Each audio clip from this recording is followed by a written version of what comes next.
This is the Bartholomew Town Podcast. Welcome into the Bartholomew Town Podcast. Bill Bartholomew here with you.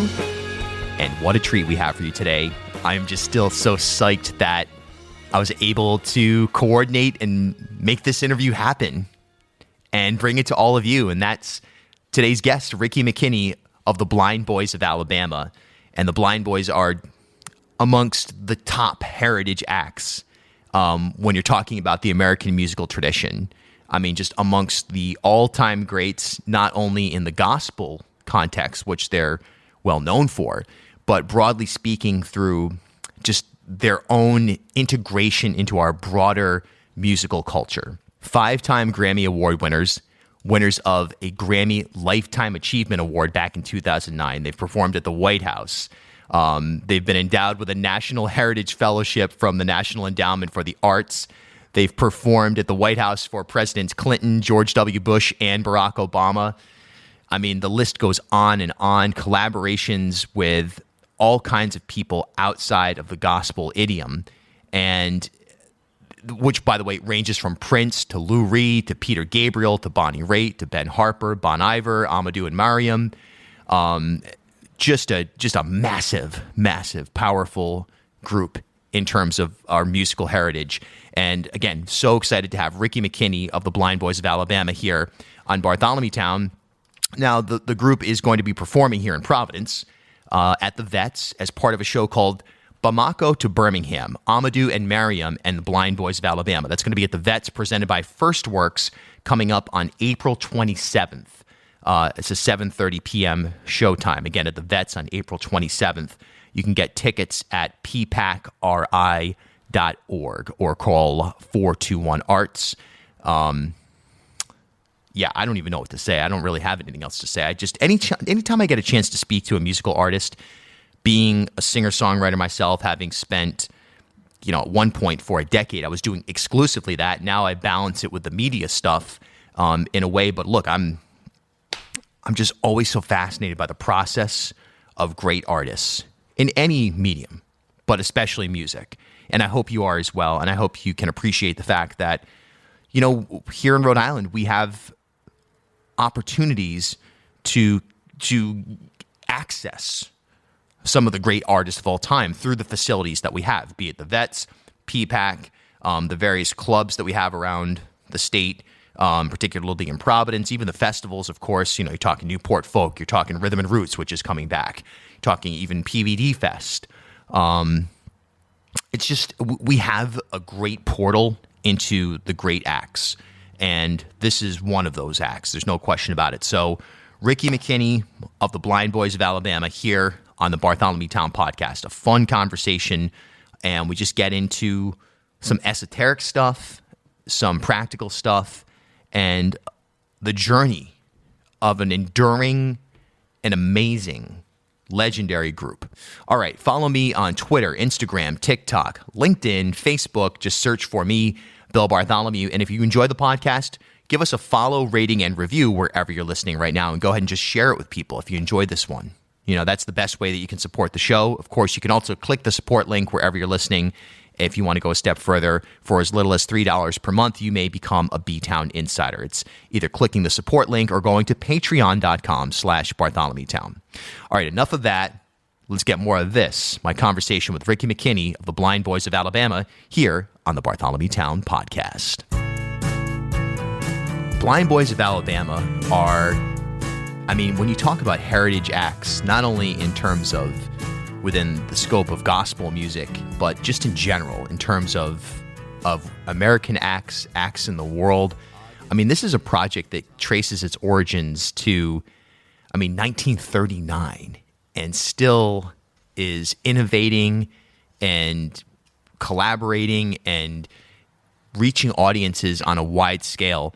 So first of all, welcome to the show. And I guess, just what does it take to be such an enduring act as the Blind Boys of Alabama have been?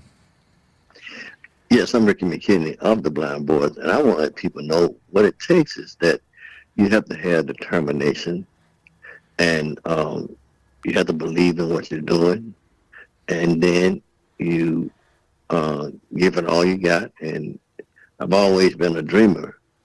And if you can dream the dream, do the work, and keep the faith, things usually work out. Yeah.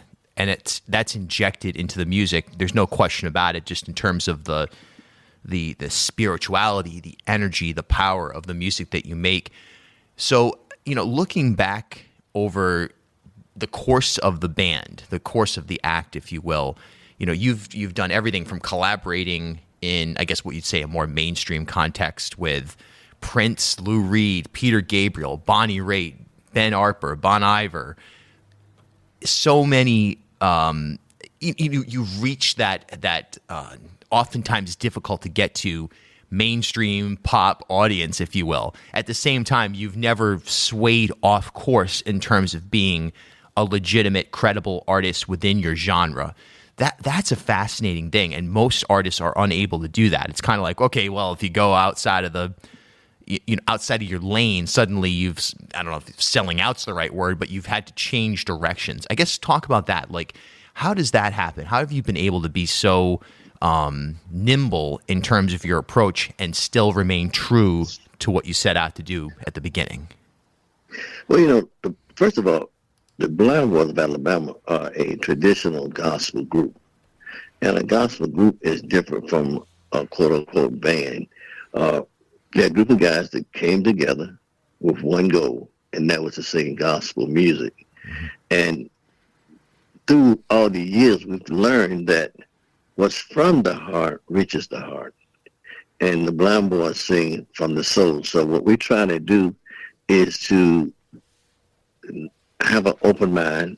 We have met a lot of artists, and as long as the lyrics are good and wholesome and it's feel-good music, we don't mind doing it. We are the kind of group that we are open-minded. We try to sing in a way that people can understand it and make them feel good with the music that we sing. So that's what has kept us going all these years, being able to learn that people need people, and working together does work. Yeah, and looking back on your career, there was a point in, again, the group in terms of the crossover of members and generations, and I'd like to get to that in just a moment as well. But, at one point in the group's history, in the 1950s, there's an anecdote that's pretty widely known that Ray Charles' manager offered the Blind Boys the opportunity to tour, kind of a big deal, but it would require crossing over. The group stuck to those gospel roots that you speak to. That sort of set the course for the career path of the group.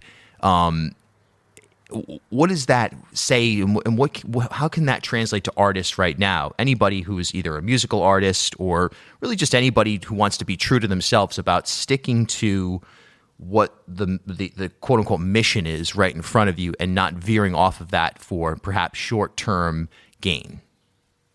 Right. At one time, Specialty Records, the Blind Boys and Sam Cooke and different artists were on Specialty. And when Sam Cooke first started singing pop, they asked the Blind Boys to sing some songs like in that genre. But we realized that gospel is what we do. I mean, Sam was singing about baby, darling, you send me. And we were saying, Lord, I need you to help me. And here I am, Lord, standing in a need of prayer, whatever. But we were reaching out to the people. He sung songs that touched people in one way, and we sung songs that touched people in another way. But we learned, too, that gospel and blues are first cousins to one another. One is talking about baby, and the other one is talking about God. But we've heard it said that Ray Charles was wanting the Blind Boy to do some things. Well, I never heard that before, but they never did anything with Ray Charles. But Sam Cooke and Lou Rawls and all these guys, they come from gospel, and they work with them throughout the years. But anybody, no matter what you're doing, no matter what kind of music you're into, if you're a dancer, or if you're an artist, or what you do, you have to know within yourself. You have to know within yourself that this is what I want to do. And then you have to figure out what does it take in order for you to get to the place that you want to be in the right kind of way. You have to, it's something it's in your heart. If it's in your heart, you're going to be all right. The group has this enduring legacy that we spoke about earlier, and as such, there's been, members that, of course, Clarence Fountain and others. But I guess, when did you join the group? And I imagine Blind Boys as a group that, you have members that overlap in terms of generations. So it's almost like at one point someone might have been a newer, younger member and is now a more senior member, and that cycle repeats. That's something that can't be replicated, or isn't replicated in any way, really, in most musical outfits. It's hard to imagine some of the modern bands just being like, okay, we're bringing in a new member, they're going to eventually take over as the front person or something like that. So when did you join the group, and can you talk about the experience of a multi-generational project that has continued to evolve and continue to innovate and perform here in 2022? Right. I joined the Blind Boys about 33 years ago, but my history with the Blind Boys started when I was 4 years old. Wow. I met Clarence Fountain when I was 4 years old, and Alice Thomas and George Scott and all the original, Johnny Fields, all the original guys. I knew them back in the day because my mother, Sarah McKinnie, she was a professional gospel singer. She sung with Gene Martin singers. But when I met Clarence back in the day, I had no idea that I would be a member of the Blind Boys of Alabama. I was working with the Blind Boys from time to time. I've been working with the Blind Boys I came on the road when I was 20 years old with another group out of Texas. And we would all be in a package together with different groups. And I was a drummer, and I would play behind the Blind Boys, or sometimes sing with the Blind Boys, but I was not a member of the Blind Boys. I'll be 70 years old this year. So, you can count it up from 20 to 70. I've been working at Blind Boys all that time. But Jimmy Carter, he is the senior member of the Blind Boys of Alabama. He turned 90 years old on February 11th of this year, 2022. I'm going to turn 70 years old in July of 2022. But we are the two members of the band that have been there the longest. We work hand in hand. I love the Blind Boys. I love the Blind Boys, the organization. So by me loving the organization and knowing what the organization was all about, it touches me in a different manner than it does a lot of people. So I try to influence guys that we might bring into the group to know that this is more than just some people getting together singing. We have a mission. The mission is to let people know that a disability doesn't have to be a handicap, because it's not about what you can't do that's important. It's about what you do. And we have been known to be legends in our own time. So you have to respect that, because that's where I am today. And the Blind Boys, we've been around for a long time, but we're still here. Yeah, Grammy Lifetime Achievement Award winners, 5 Grammy Awards, and all of that secondary to probably, just like you said, that legacy as being this incredibly legendary element of the American musical and cultural tradition. You spoke to the disability aspect of the group, which is something that obviously the title of the group would point towards. What's that experience like? And I, as I understand it, it's not a criteria having a disability to be a part of the group, but it's certainly a part of your identity in just terms of name. So I guess if you could expand on that a little bit, the challenges and the opportunity that comes from visual disability. Right. We have learned, I have learned, that a disability is just a limitation, and everybody have limitations. My motto is, I'm not blind, I just can't see, which means I lost my vision, but I never lost my direction.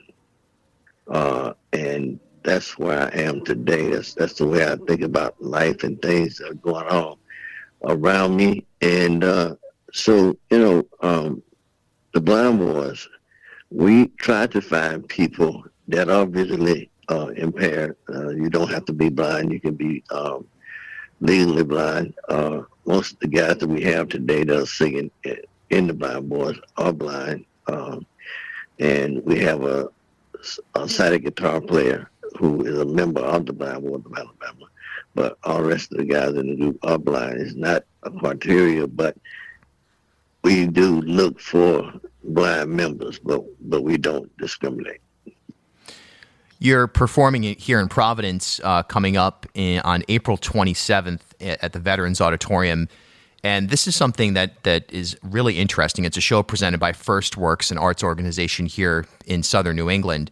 Bamako to Birmingham, Amadou and Mariam and Blind Boys of Alabama. What's that collaboration all about, and what should people expect from that concert? This is one of the greatest experiences people are going to have. They've probably never seen anything like it before. Amadou is blind. Mariam, she's blind also. Amadou is a guitar player, and Mariam is a singer. And they have a musician to accompany them. They are from Mali in the city, and they are from Bamako. And they are African, and we are American Black blind singers, and we sing some of our songs, the songs that you want to hear, like I Can See and Amazing Grace and If I Had a Hammer. But we also come together and sing with Amadou and Mariam. And you talking about a time, we have a time. So what you should come looking for is to have a good time, hear some good music, and if you feel like dancing, you're going to get up and dance. If you feel like clapping your hands, you're going to clap your hands, but we're going to have a great time. I want to ask you before we wrap up here just a little bit more about just the journey of your life in music and especially music that's so spiritually driven, and the connection that you have to the art, the work that you make. And my guess is that based on the power of your performances and the endurance of the band or the group itself, that the music takes you someplace beyond this world. That I think music is one of the few things that almost can outperform science in the sense of like exploring the unknown, exploring the mysterious, and elevating human consciousness. I'm curious about your experience with that and what you've learned about this universe that we live in and just the experience of life itself through your music, because it's so powerful and it's so, it seems like it would open up doors internally for you to feel the power of something greater. Well, when I think about music touches everybody. We sing a song with Amadou and Mariam that says, 2 cultures, just one beat. And that's the way it is all over the world. You go different places, they have different cultures, but the music is something that pulls everybody together.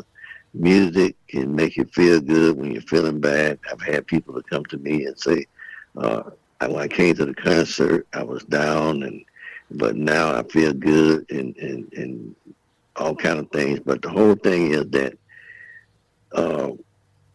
music touches me in a special kind of way, and it's from the heart. And what's from the heart reaches the heart. And inside of every man, there's a soul.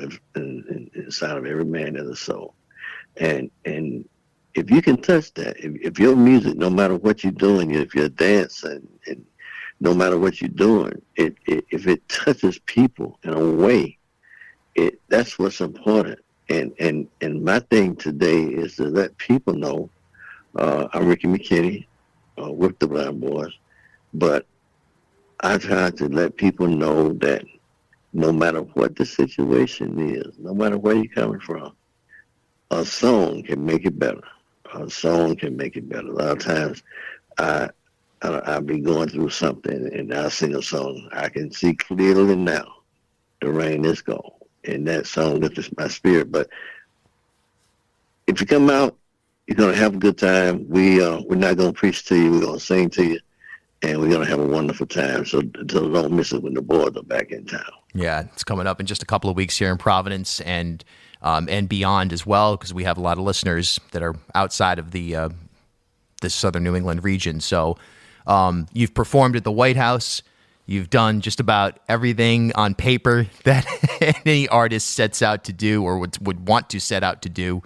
An absolutely legendary group, and great to talk to you, Ricky. We really appreciate it. I want to thank you for this opportunity just to be a part of your program, because, like I said, people need people, and working together works, and it's a pleasure being a part of what you're doing. And I just want people to know that God loves you, and so do I. Rhode Island's podcast of record, B-Town. At HealthSource RI for Employers, we provide access to health insurance to more than 1,100 local businesses and nonprofits, and 96% of them renew through us every year. Maybe it's our choice of 19 different health plans, our 10 years of customizing solutions, or our one local team of dedicated experts helping employers find quality health insurance. See how our numbers stack up for you. Learn more at healthsourceri.com/employers.